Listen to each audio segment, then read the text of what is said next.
El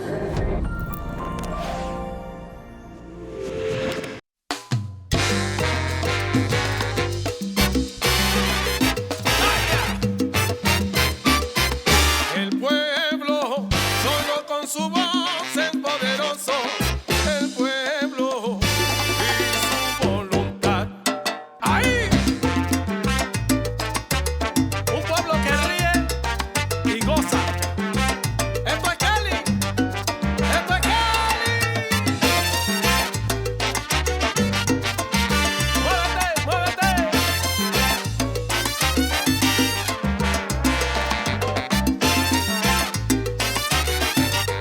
Caminante, no hay camino.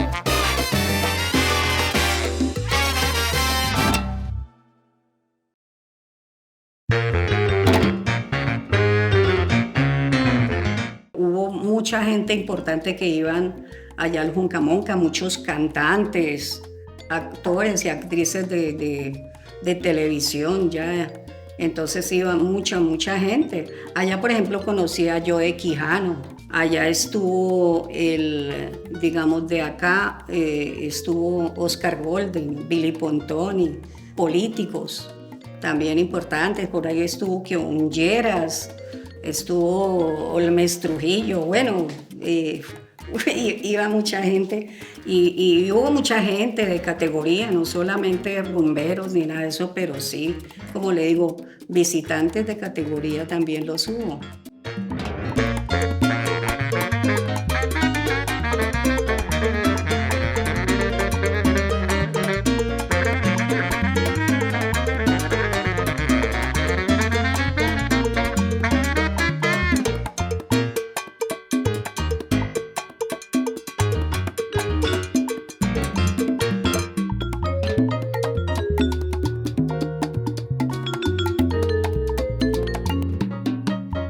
Era llamativo la propaganda porque pues siempre se anunciaba el ballet de la salsa como show principal, ¿no?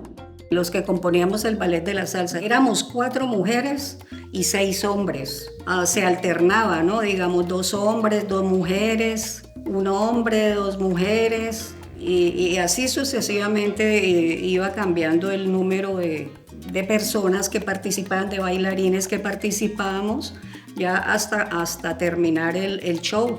Pero terminábamos con el avión en donde hacíamos, en esa época hasta maromas hacíamos nosotros, no vaya a creer que no. Hacíamos, salíamos todos allá y luego sacábamos a la gente a bailar.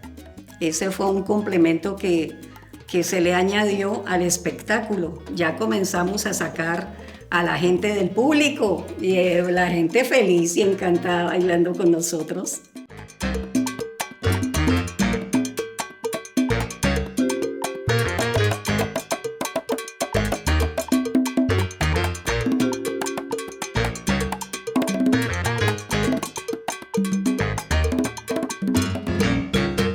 Llegan los 80 con los dineros calientes.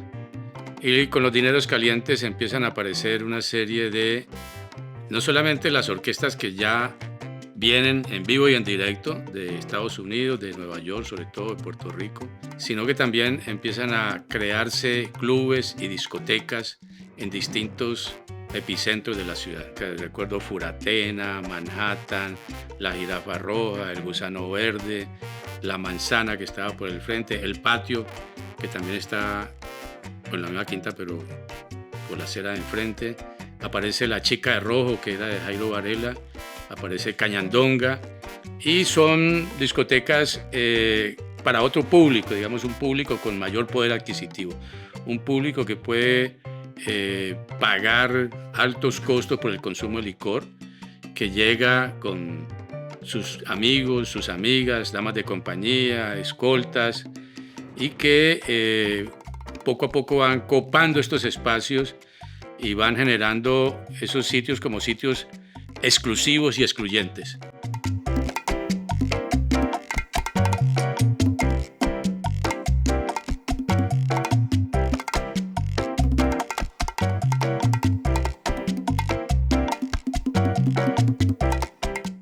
Muchos de esos sitios son inversiones y maneras de digamos, lavar dinero en un momento en que el lavado de activos no era un delito.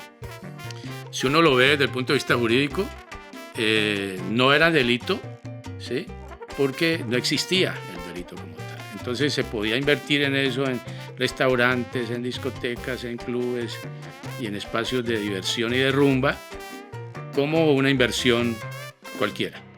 En los años 80 aparecen las primeras salsotecas en Cali. Y las salsotecas son ya una alternativa frente a esos griles y frente a esos clubes y discotecas. ¿Por qué?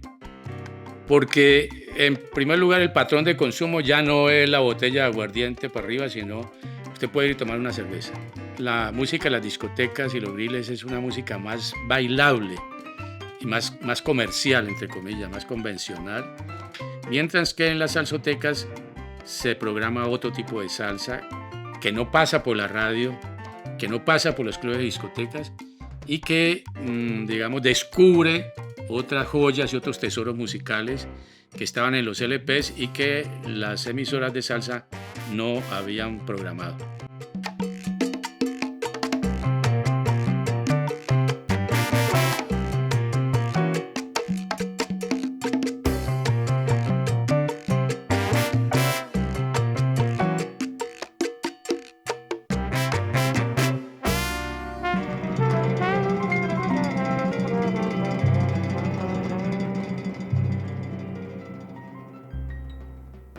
Con la trabajada que tuvimos nosotros, con el trabajo que tuvimos con Larry Landa, que fueron casi 4 años, y que pues si alternamos, como dije antes, con toda la orquesta, la orquesta fue cogiendo un auge, tocamos casi todas las fiestas pues, importantes de aquí de Cali, alternamos con orquesta, con Bobby Valentín, que tenía una fiesta privada, y eso fue la fuerza que cogió en los griles, y eso era la romería más impresionante. Las mujeres de Cali elegantes bailando la salsa, con su parejo bien chévere, y fue una locura eso, una locura que ahí fue la salsa cogiendo más fuerza, y sí, todo transcurrió en una alegría impresionante y una experiencia muy importante. El pueblo sigue aguantando y rogando al cielo. El pueblo solo con su voz es poderoso. El pueblo y su voluntad.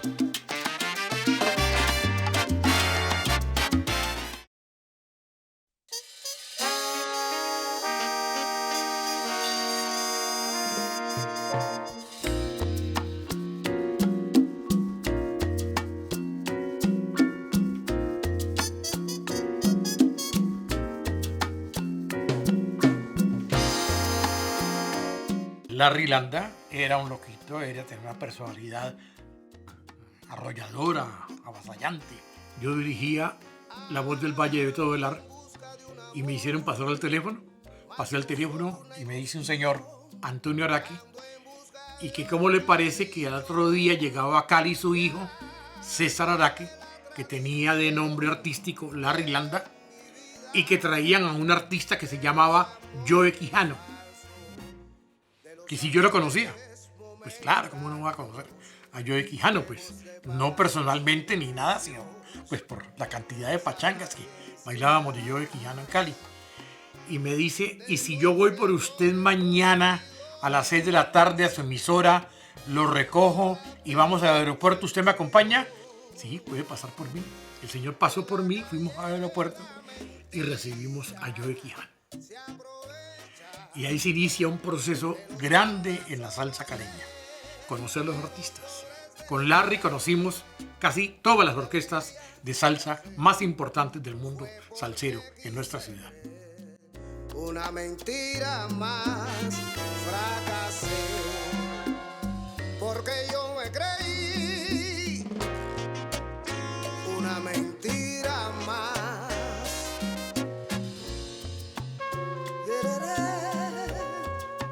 Nosotros, teloneros, nosotros vimos lo que empezamos estábamos un poco nerviosos ese día porque dijimos nosotros, uy, con esta mano de caballos que hay aquí, de duros en la Fania, donde es que de verdad vinieron todos los Yomo Toro, Joe Feliciano, Alberto Santiago, Piconero Rodríguez, Héctor Lavoe, Mel Miranda.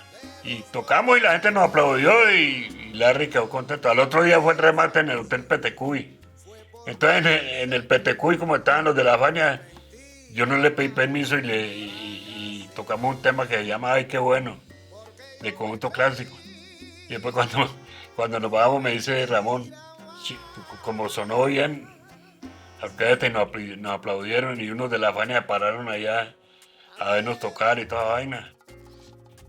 Y dije, mío chico, ¿por qué tocas eso? Si vas a ver que eso lo vamos a tocar nosotros. Le dije, no, pero es que yo lo toqué en homenaje a ustedes, porque para nosotros es un honor haber alternado con el conjunto clásico. Ellos en tarima a los temas le injertan unas moñas, lo que decimos nosotros las moñas, que es, eso no se ha grabado ni nada, sino la sabrosura pues, del tipo que está bailando y cuando oye la moña se alegra. Por ejemplo, en el arreglo dice taratata, taratata, taratata. Entonces ellos la cambiaban. Taratata, taratata. Se la agregaban a la primera moña que... Y eso para el bailador era porque en el momento que tocaban eso, la gente estaba bailando y sabroso, ¿no? Porque la música de conjunto clásico era muy bacano, muy chévere. Entonces nosotros la copiamos a ellos. Le aprendimos mucho a Sergio George, que venía de pianista. Y a la Fania, pues, imagínese. Cuidado con el perro que muerde callado.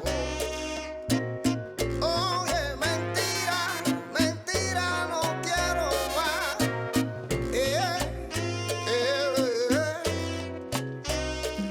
El caleño normalmente se le hace muy corto el espacio que había para bailar y gozar dentro de la ciudad. Entonces nos íbamos a las 3, 4 de la mañana según el alcalde de turno y según las ordenanzas de aquella época, nos íbamos a las 4 de la mañana para Juanchito. Allá había una cantidad de sitios importantes en donde amanecíamos. Juan Pachanga es el sitio que ya le pone otro ambiente al asunto. Calles destapadas, te puedes imaginar el calor tan horrible. Y Juan Pachanga era un caché en aquella época. El que entraba a un baño de Juan Pachanga, donde habían lociones, betún para los zapatos que llegaban, jabón, toallas. Era una cosa especial para un sitio como Juanchito. El dueño de eso era el señor Larry Landa y hubo una trupeo, un cartel artístico de primer orden. Estuvo la Sonora Matancera, tuvo Celia Cruz, tuvo el Conde Rodríguez y hubo algo pues que se salía del gusto musical del sitio, de Juanchito, de Cali, pero se hizo porque César era así, presentar una banda de jazz de New Orleans. ¿Qué pasará? Que la gente se queda callada, que entonces la cabeza tendrá, que prefiere olvidar, y así la situación va de mal en peor. El pueblo sigue aguantando y rogando al cielo. Primero él era un enfermo de la música, y le encantaba la música. Un día vio a Joe Quijano y le preguntó que dónde estaba un álbum que Joe Quijano hizo, un álbum que se llama Canta Boleros para Amores Fracasados, y le preguntó por ese. No, yo eso no lo saco desde hace tiempo. Maestro, saquémoslo. Yo no tengo plata para eso. Yo pongo la plata. Por eso se metió y por eso vino y trajo a Quijano. Y entonces luego viene el incidente que nos unimos Proaño y un servidor para crear promotores y empezar a traer todos estos artistas. El Larry está con nosotros desde el 77 hasta el 83, 84, 83. Con nosotros estuvo hasta el 82, pero estuvo un año después, 83. ¿Le gustaba eso? Y también, en la medida que fuimos creciendo, que ya nosotros traíamos una orquesta, nos iba bien porque la valla respondía muy bien, a los conciertos se respondía muy bien. Entonces ya otra gente de otras ciudades empezó a solicitarnos orquestas. Claro. Entonces traíamos orquestas para Barranquilla, para Bogotá, para Medellín, para muchas partes. Y ahora sí la empresa va creciendo. Y traía muchísimos artistas. De esa manera, nosotros vendíamos las presentaciones de las ciudades de afuera y prácticamente Cali era la utilidad. Porque con las ventas de afuera pagábamos la presentación de Cali.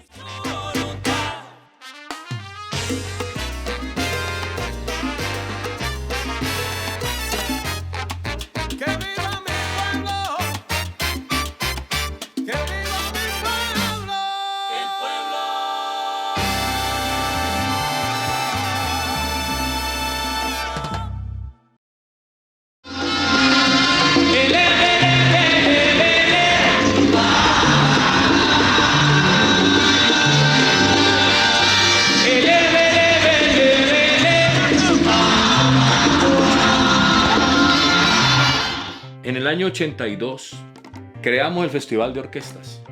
Había un acuerdo de consejo que obligaba a que las orquestas o artista extranjero que llegaba tenía que hacer una presentación gratuita. Particularmente fui donde Alberto Cobar y Zabaleta, que era el director de la feria, y le dije: mira, Alberto, en vez de que nos toque esos problemas de todos los años, allá en el polvero, no, juntémoslos y los ponemos en el Estadio Pascual Guerrero, que hagan 3 temitas cada grupo y así cumple la presentación gratuita. Y el señor dijo: fabuloso, y ahí nace el Festival de Orquestas. ¿Qué pasó con ese primer Festival de Orquestas? Fueron unas 7,000 personas, pero al segundo, en el que trajimos a Celina, ya fueron más, 14, y luego al tercero ya fue una locura, que fueron casi 45,000 personas porque la gente entraba y salía todo el día. ¿Qué ocurrió? Unos añitos más tarde, el músico caleño se dio cuenta que para pararse al lado de Óscar de León, la Ponceña del Gran Combo, tenía que volver a la academia. Entonces volvió al conservatorio, volvió a la universidad, volvió al IPC. Y al cabo de 1 o 2 años teníamos 30, 40, 50 orquestas de primer nivel.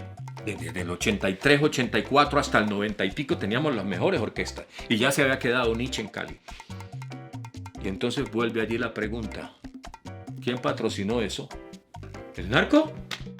No, el músico mismo se buscó la manera de superarse y llegar a ese nivel. Claro, uno no puede negar, pues sí, que el que tenía un primo y de pronto dijo: yo le ayudo. Sí, o el que se enamoró de la cantante y dijo: bueno, aquí yo, pues sí, eso es imparitable, ¿no? Pero la gran mayoría no tenía nada que ver con el narco.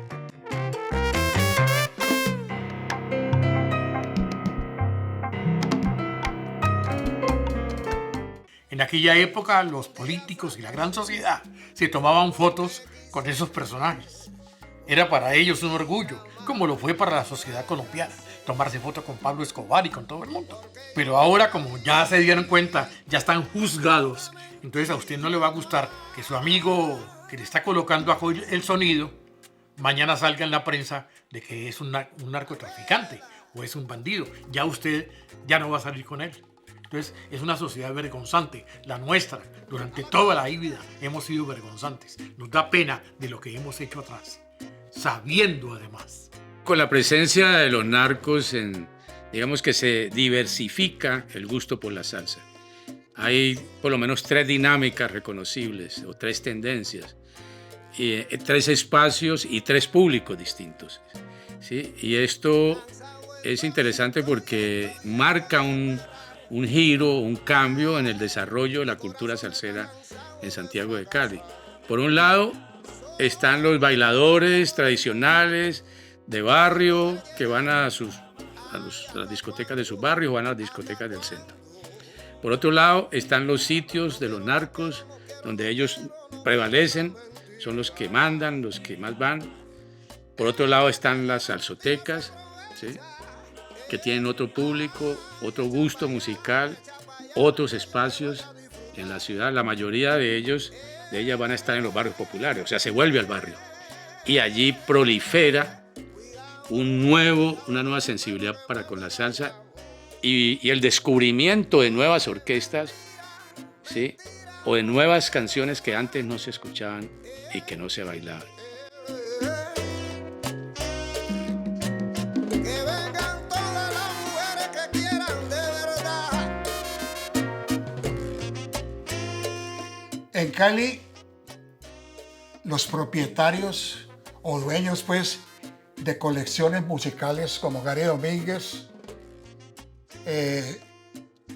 fundaron en sus establecimientos, que abrieron al público, sesiones especiales que llamaron audiciones, donde concurrían los melómanos a escuchar determinado ritmo, determinado estilo en la música, ya fuera antillano, ya fuera salsa o lo que se le ocurriera a los que escogían, el género para escucharlo ese día.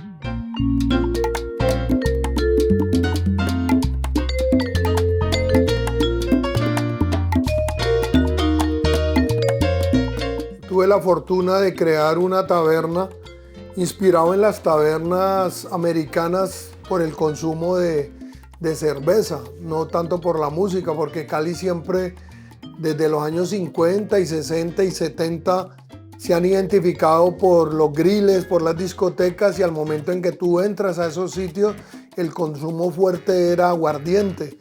Cuando monte algo que tenga que ver con la música antillana para escucharla y la salsa, quiero que el licor oficial sea la cerveza al estilo de las tabernas americanas. Entonces decido crear la Taberna Latina y sobre todo crear un concepto nuevo que nos guiamos con la palabra audición. Fue un examen, era el examen que nos hacían para entrar a Bellas Artes, al Instituto Popular de Cultura, si queríamos ser músicos. Entonces la gente empezó a ponerle cuidado, bueno, y ese señor en esa Taberna Latina, ¿cuál es el cuento de la audición? Entonces la audición era el ejercicio de ir a escuchar música grabada con un solo autor en la noche, que es muy curioso porque tiene que ser que haya un gremio que le guste tanto la música para disfrutar 7, 8 horas del Gran Combo, de la Ponceña, de la salsa en sí de Nueva York. Y tuve la fortuna que entonces la taberna me funciona y ahí descubrimos una gran caja de Pandora de coleccionistas, de melómanos, y nos dimos cuenta que Cali estaba preparada para elevar ese nivel de audición y de melomanía. Cali siempre ha sido una ciudad de baile. Cuando empezaron a salir las salsotecas eran espacios de barriada, garajes, salas, comedores, donde la gente le daba prelación a escuchar, o sea, sin darse cuenta estaban haciendo un ejercicio de audición y empezaban a mirar quién era el compositor, el qué sello era. Entre los amigos se compartían ese vinilo que venía por Buenaventura, y ese ejercicio empírico nos sirvió para en el futuro llegar al nivel de melomanía que estamos ahora.